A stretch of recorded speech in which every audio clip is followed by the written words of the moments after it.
দেখতে দেখতে এসেই গেল বহু প্রতীক্ষিত রাম মন্দির উদ্বোধনের দিন। 22শে জানুয়ারি রাম মন্দির উদ্বোধন হবে। কিন্তু আমরা কি জানি যে কেন এই 22শে জানুয়ারিতে রাম মন্দির উদ্বোধনের দিন ঠিক করা হয়েছে? হ্যালো বন্ধুরা, welcome back to my channel.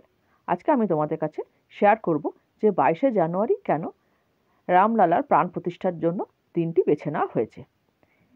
ভিডিওটি শুরু করার আগে বলে নিই, যদি ভিডিওটি ভালো লাগে তাহলে অবশ্যই লাইক করে কমেন্ট করো এবং অবশ্যই চ্যানেলটিকে সাবস্ক্রাইব করে রেখো যাতে পরবর্তী ভিডিওর নোটিফিকেশন তোমরা অবশ্যই পাও।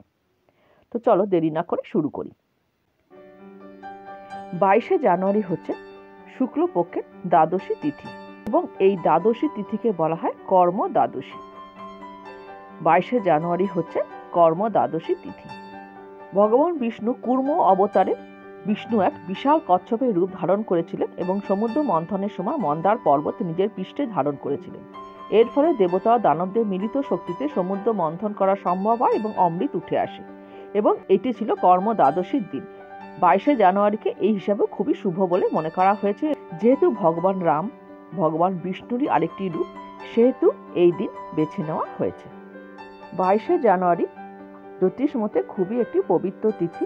এই দিন অভিজিৎ মুহূর্ত থাকছে, যেটি হিন্দু শাস্ত্র অনুযায়ী খুবই পবিত্র বলে মনে করা হয় এবং এই অভিজিৎ মুহূর্তে কিন্তু শ্রীরামচন্দ্র জন্মগ্রহণ করেছিলেন বলে মনে করা হয় এবং অভিজিৎ মুহূর্তের সময় থাকছে সকাল 11:51 থেকে দুপুর 12:33 পর্যন্ত থাকছে।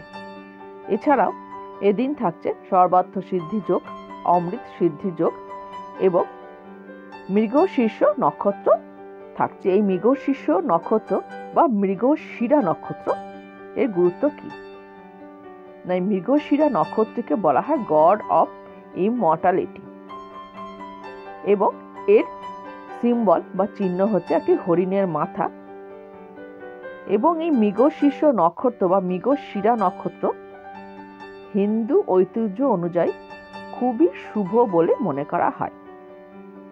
এইসব দিক দিয়ে বিচার বিবেচনা করি শুধুমাত্র 22শে জানুয়ারি তারিখটিকে রাম জন্মভূমি উদ্বোধন বা রাম জন্মভূমি যদিও পুরোটা কমপ্লিট হয়নি, অর্থাৎ রামলালার প্রাণ প্রতিষ্ঠার দিন ঠিক করা হয়েছে।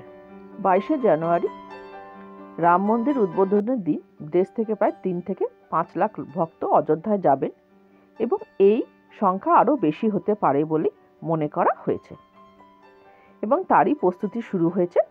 আজকে আমরা জেনে নিলাম যে কেন 22শে জানুয়ারি রামলালার প্রাণ প্রতিষ্ঠার শুভ যোগ বলে মনে করা হয়েছে এবং কেন 22শে জানুয়ারি রামলালা প্রতিষ্ঠা করা হচ্ছে।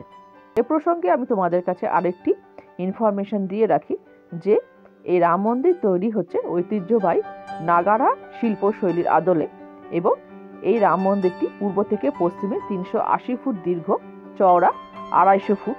মন্দির কাঠামোতে 20 ফুট উঁচু মেঝে থাকবে 392টি স্তম্ভ এবং 44টি তোরণ।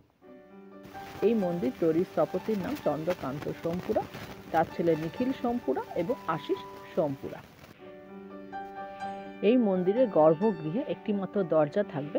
এর দরজার ফ্রেমে ঘুমন্ত ভঙ্গিতে ভগবান বিষ্ণুর ছবি খোদাই করা হয়েছে এবং রাম মন্দিরে মোট 46টি দরজা বসানো হবে। এর মধ্যে 42টি দরজাতে 100 কেজি সোনা দিয়ে প্রলেপ দেওয়া হবে। রাম মন্দিরে 14টি অপূর্ব সুন্দর দরজা তৈরি হচ্ছে, যা মহারাষ্ট্র থেকে আনা সেগুন কাঠ দিয়ে তৈরি এবং সোনা দিয়ে খোদাই করা। এই সোনার দরজাগুলি হায়দ্রাবাদের এক সংস্থার কারিগররা প্রস্তুত করেছে এবং মন্দির নির্মাণের ভার পেয়েছেন Larsen and Toubro company. Ram মন্দির তৈরি করতে আনুমানিক খরচ হবে 1100 কোটি টাকার বেশি এবং 3 বছর সময় লাগবে।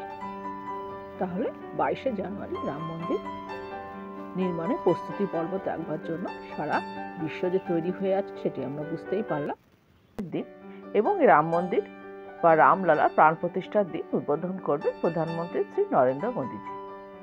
আমি এই ভিডিওটি কালকেই পাবলিশ করতাম, কিন্তু আমার একটু কাজ থাকার জন্য আমি করে উঠতে পারিনি। তা ক্ষেত্রে ভালোই হয়েছে, তার কারণ আমি তোমাদের কাছে রামলালার মূর্তিও শেয়ার করতে পারবো। কালকেই রাম মন্দিরে যে মূর্তি প্রতিষ্ঠা হবে সেই রামলালা মূর্তি আনা হয়েছে এবং তা প্রকাশ করা হয়েছে, তার ছবি আমি তোমাদের কাছে দিয়ে দিলাম। এই মূর্তিটি তৈরি করেছে মাইসোরের বিখ্যাত শিল্পী অরুণ যোগীরাজ এবং এই মূর্তিটি প্রাণ প্রতিষ্ঠা করা হবে 22শে জানুয়ারি। তাহলে আমরা সবাই উন্মুখ হয়ে থাকবো রামলালার প্রাণ প্রতিষ্ঠা দেখার জন্য। তাহলে তোমাদের কাছে আমার এইটুকুই বক্তব্য ছিল। ভিডিওটি আজকে আমি এখানে শেষ করছি। ভিডিওটি ভালো লাগলে তোমরা অবশ্যই লাইক করে কমেন্ট করো এবং অবশ্যই চ্যানেলটিকে সাবস্ক্রাইব করে রেখো। আজ এই পর্যন্ত, দেখা হবে নেক্সট ভিডিওয়ে।